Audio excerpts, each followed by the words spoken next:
Hello అండి, అందరికీ నమస్కారం. ఈరోజు ఈ వీడియోలో నేను మార్నింగ్ నుంచి ఈవినింగ్ వరకు చేసుకున్న పనులన్నిటివైతే చూపిస్తున్నానండి. మార్నింగ్ అయితే 6 లోపలైతే పూజ కంప్లీట్ అయిపోయిందండి. మార్నింగ్ 5 o'clock లేచేసి ఇంట్లో ఇల్లు ఊడవడం తుడవడం అలాగే కంపౌండ్ కడగడం అవన్నీ అయితే కంప్లీట్ అయిపోయాయి. ఆ తర్వాత స్నానం చేసి వచ్చి పూజ అయితే చేసుకున్నాను. పూజ చేసుకున్న తర్వాత అయితే కొద్దిసేపు కూర్చొని వచ్చి వంటగదిలోకి అయితే వచ్చేస్తానండి. ఆ తర్వాత పిల్లలకు పాలు వేడి చేసి ఇచ్చిన తర్వాత టిఫిన్ అయితే పెట్టేశానండి. ఈరోజు టిఫిన్ వచ్చేసి అయితే ఒగ్రాని చేస్తున్నానండి.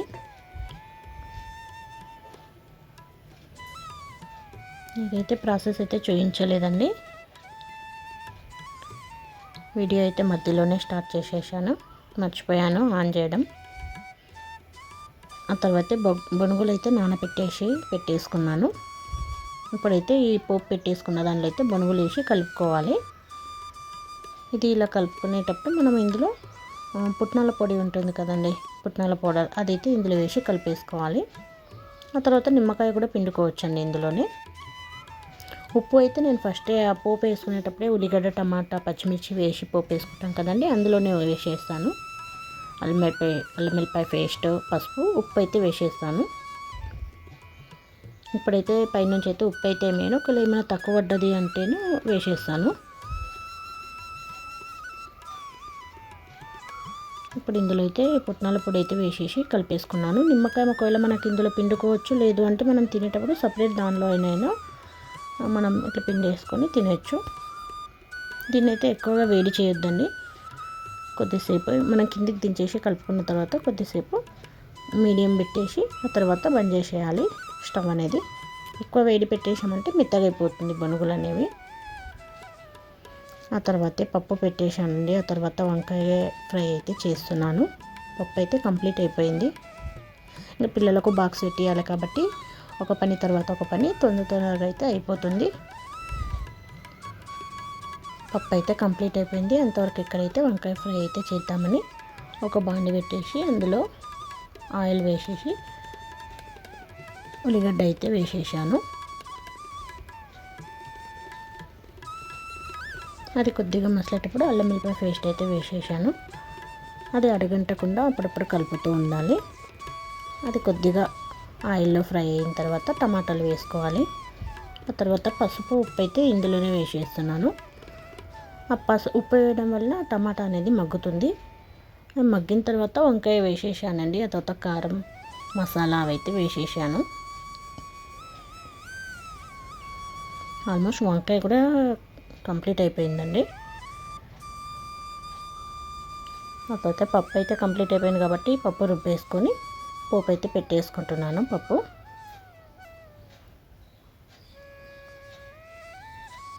మా ఇంట్లో అయితే రోజైతే కంపల్సరీ పప్పు అయితే ఉండాల్సిందే అండి. పప్పు ఒక కూరగాయ అయితే కంపల్సరీ ఉండాల్సిందే.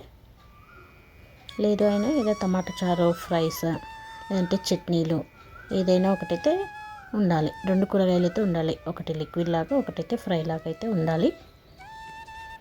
అలా అయితే ఈరోజు వంకాయ ఫ్రై పప్పు పచ్చిమిరపకాయల పప్పు అయితే చేశాను.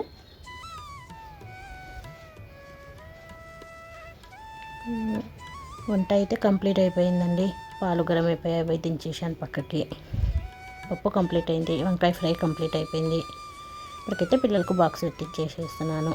ఆ తర్వాత నేను టిఫిన్ చేసేసి కాసేపు రెస్ట్ తీసుకున్న తర్వాత మధ్యాహ్నం లంచ్ అయిన తర్వాత గులాబ్ జాములు అయితే చేస్తున్నానండి. ఒక ఎన్టీఆర్ గులాబ్ జామ్ ప్యాకెట్ అయితే ఉంటుంది కదండి, అదైతే తీసి చేస్తున్నాను. ఎందుకంటే పిల్లలకు ఈవినింగ్ వచ్చిన తర్వాత ఏదో ఒకటి వేయాలి కదా. అలా అయితే ఒక ప్యాకెట్ అయితే చేస్తున్నాను. ఒక చిన్న గ్లాస్ అయితే పాలు తీసుకున్నానండి. ఫస్ట్ అయితే అందులో ఉండలు లేకుండా కలిపేసుకోవాలి పిండిని. తర్వాత కొద్దిగా పాలు పోస్తూ కలుపుతూ ఉండాలి. ఆ పాలు కూడా అన్నీ అయిపోవండి, కొన్ని అయితే మిగులుతాయి. ఒకటేసారి అన్నీ పోసేసుకుంటే పిండి అనేది మరీ మెత్తగా అయిపోతుంది. కాబట్టి కొన్ని పోసుకుంటూ కలుపుతూ ఉండాలి. మరీ గట్టిగా ఉండొద్దు, మరీ మెత్తగా ఉండొద్దండి. కొద్దిసేపు కలిపి పక్కన పెట్టేసుకోవాలి. ఒక 5-10 minutes అయితే పక్కన పెట్టేసుకోవాలి.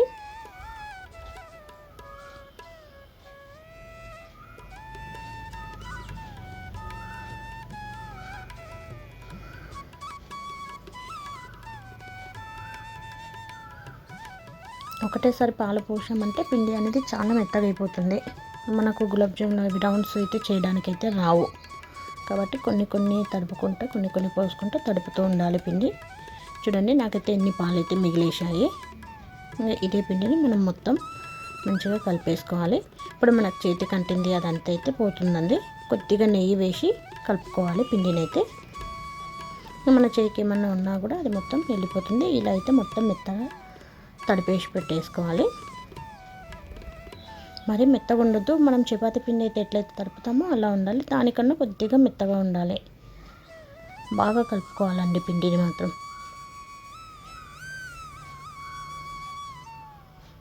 ఇలా మంచిగా కలుపుతూ ఉంటే మనకు రౌండ్స్ అనేటివైతే ఎక్కడ క్రాక్స్ లేకుండా మంచిగా వస్తాయి. ఇలా మంచిగా కలిపి పెట్టేసిన తర్వాత దానిపైన కొద్దిగా నెయ్యి అంటించేసి ఒక క్యాప్ పెట్టేసి ఒక 10 మినిట్స్ అలా పక్కకు పెట్టేసేయాలి. అప్పటి వరకు అయితే నేను ఇక్కడ పాకం అయితే పెట్టేసుకున్నానండి, చక్కెర పాకం. అది అవుతూ ఉంటుంది. ఒక 5-10 మినిట్స్ అయిన తర్వాత వచ్చైతే ఈ పిండి అయితే తీసి నేను రౌండ్స్ అయితే చేసుకుందామని తీసుకుంటున్నాను పిండి. చూడండి తడిసిన తర్వాత ఇలా అవుతుంది పిండి అయితే.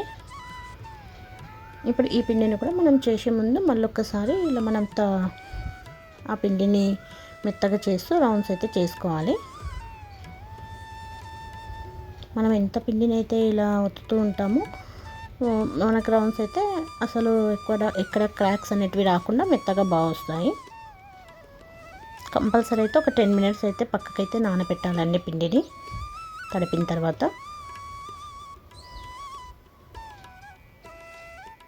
అక్కడైతే పాకం పెట్టేశాను. ఇటైతే ఆ రౌండ్స్ చేస్తాను కాబట్టి అంతవరకు ఆయిల్ వేడి అవుతుందని ఆయిల్ అయితే వేసుకుంటున్నానండి. మనం నెయ్యిలో అయినా కాల్చుకోవచ్చు, దీనిలో అయినా డీప్ ఫ్రై చేసుకోవచ్చు, ఆయిల్లో అయినా. నేనైతే ఆయిల్ వేసుకుంటున్నానండి. పాకం అయితే రెడీ అయిపోతుంది కాబట్టి ఒక 2 ఇలాచీలు అయితే తీసి దంచేసి ఆ పాకంలో వేసేసుకున్నాను. అది అలా వేసుకోవడం వలన మనకు మంచి వాసన అయితే వస్తుంది. పాకం అయితే అయిపోయిందండి. అందులో ఇలాచీలు వేసి దించేసాను అది పక్కకైతే. ఇప్పుడైతే గులాబ్ జామ్ రౌండ్స్ అయితే చేసుకోవాలండి.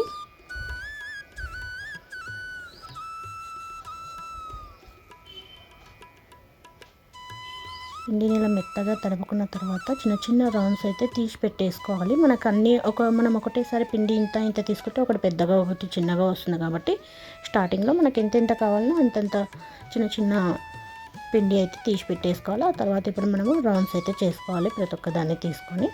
అంటే కరెక్ట్ అన్నీ ఒకటే సైజులో వస్తాయి అన్నమాట. ఇట్లా మనం తీసుకోవడం వల్ల కొంచెం తొందరగా కూడా అయిపోతుంది.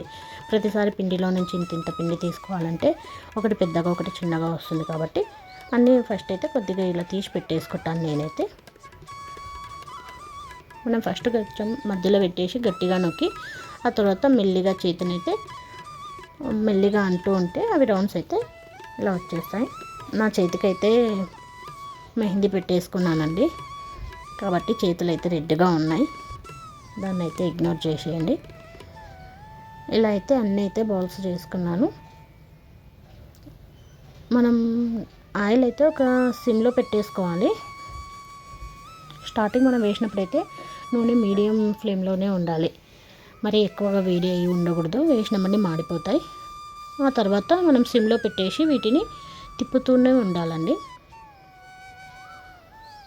లేదు మనం తిప్పకుండా అలాగే వదిలిపెట్టేస్తే స్టార్టింగ్ వేసినప్పుడు కొద్దిసేపు ఏమనొద్దు, కదిలించొద్దు. కొద్దిసేపు అయిన తర్వాత మనం ఇంకా దాన్ని కదిలిస్తూ ఉండాలి.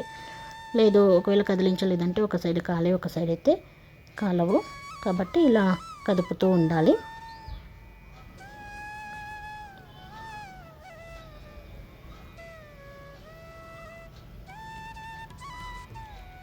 మనకు ఇట్లా బ్రౌన్ కలర్ వచ్చేంత వరకు, గోల్డెన్ బ్రౌన్ కలర్ వచ్చేంత వరకు అయితే మనం ఇలా తిప్పుతూ ఉండాలి, వాటిని వేయిస్తూ ఉండాలి.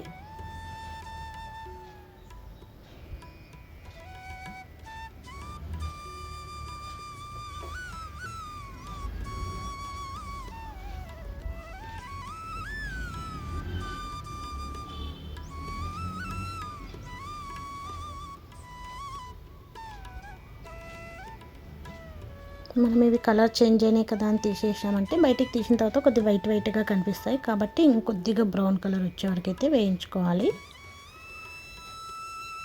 మనం అప్పుడే తీసేసామంటే కొద్దిగా వైట్గా కనిపిస్తాయి బయటికి తీసేసిన తర్వాత. కాబట్టి ఇంకొద్దిగా బ్రౌన్ ఇలా ఈ కలర్ వచ్చేంత వరకు అయితే వేసుకోవాలి. ఇంకొంతమంది ఇంకొద్దిగా కూడా కాలుస్తారు. నేనైతే ఇప్పటివరకు అయితే తీసేసాను. ఇలా తీసి ఒక ప్లేట్లో వేసుకున్నాను. అప్పుడే పాకంలో అయితే వేయలేదండి. వేస్తే తొందరగా అది వేడి ఉంటుంది, ఇవి వేడి ఉంటాయి కాబట్టి మెత్తబడిపోయి ఇట్లా పట్టుకునేసరికి మెత్తగా అవి చినిగిపోతాయి అందులోనే. కాబట్టి కొద్దిసేపు అయిన తర్వాత వేస్తానండి. పాకం కూడా ఇప్పుడే బంద్ చేశాను కాబట్టి ఒక 5 మినిట్స్ ఇవి కంప్లీట్ అయిపోయే వరకు అది కొద్ది చల్లబడుతుంది కాబట్టి అవి చల్లగిన తర్వాత వేసేస్తాను. అప్పటి వరకు అయితే మళ్ళీ మిగిలిన పిండి ఉంది కదండి, దాంతో ఇప్పుడు మళ్ళీ రౌండ్స్ అయితే చేసుకుంటున్నాను. అంటే అన్నీ ఒకటేసారి మనం రౌండ్స్ చేసుకున్నామంటే మనం నూనెలో వేసే వరకు అవి మొత్తం చినిగిపోతాయండి. కాబట్టి అవి కొద్దిగా ఫ్రై అయిపోయిన తర్వాత మెల్లిగా చేసేసుకుంటాను. అన్నీ ఒకటేసారి చేసి పెట్టేస్తే అవి క్రాక్స్ వచ్చేస్తాయి ఈ గులాబ్ జాములు ఉన్నట్లే. కాబట్టి అవి కంప్లీట్ అయిపోయిన తర్వాత మళ్ళీ మిగతా పిండి తీసుకొని మళ్ళీ మిగతావి ఇలా రౌండ్స్ చేసేసుకొని ఇప్పుడైతే మళ్ళీ ఇవి కూడా డీప్ ఫ్రై చేస్తున్నాను.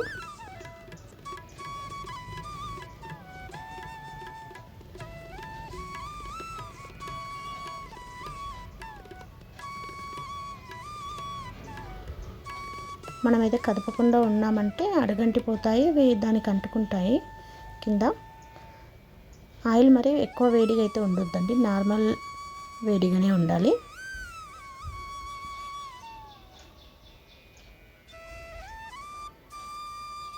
ఇలా కదుపుతూ ఉంటే కలర్ అనేటివైతే చేంజ్ అవుతూనే ఉంటాయి.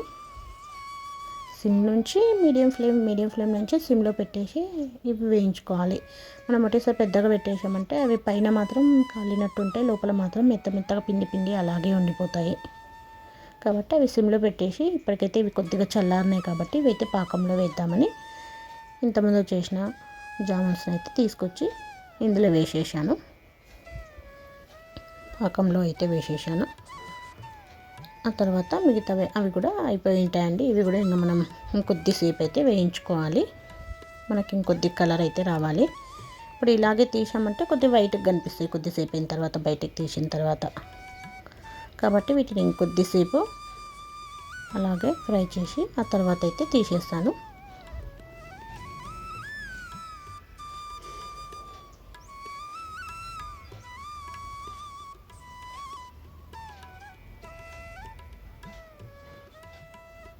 మీరు కూడా ఒకసారి ట్రై చేయండి, చాలా బాగా వస్తాయి.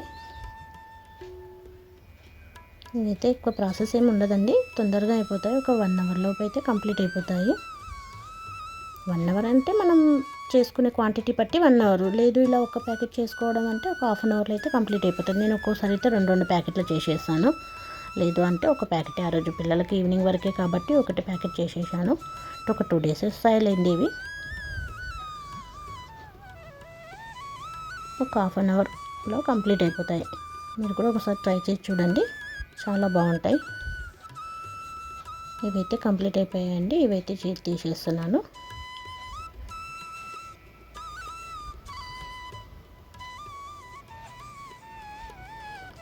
ఇప్పుడైతే ఇవి తెలిసి చూసేస్తే ఇప్పటికైతే ఇవి కొద్దిగా అయితే వాటర్లో మునిగిపోయి ఉన్నాయి కదండి, కొద్దిగా అయితే అవి కొద్దిగా ఉబ్బిపోయాయి.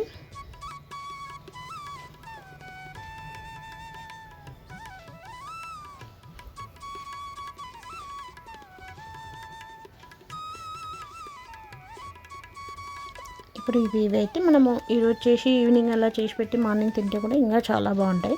ఇప్పుడు ఇవైతే మధ్యాహ్నం చేశాను, పిల్లలు ఈవినింగ్ వచ్చేవరకు అయితే అవుతాయి కదండి అంటే చేసి పెట్టేశాను. ఇవైతే ఈవినింగ్ చూడండి అన్నిటికైతే పాకం పట్టేశాయి. ఇప్పుడు ఇవి తీసుకొని